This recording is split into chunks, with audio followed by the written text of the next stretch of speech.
Accounting tricks जो बनाए passive income. क्या आप जानते हो कि अकाउंटिंग नॉलेज से एक्स्ट्रा पैसा कमा सकते हैं?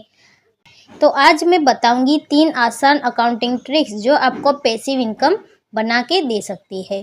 फ्रीलांस अकाउंटिंग, स्मॉल बिजनेस के लिए book keeping, GST filing, payroll manage करो और मंथली एक्स्ट्रा इनकम जनरेट करो।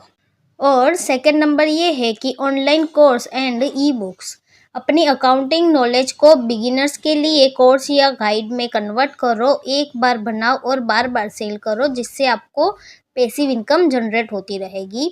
YouTube and blogging, accounting tips, tax saving hack या बिजनेस ट्रिक्स शेयर करो और एड रेवेन्यू या एफिलिएट इनकम कमाओ।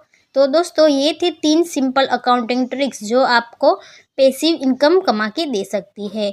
आपके एक सब्सक्राइब से हमें मोटिवेशन मिलता है कि हम ऐसे ही वीडियोस बनाते रहें।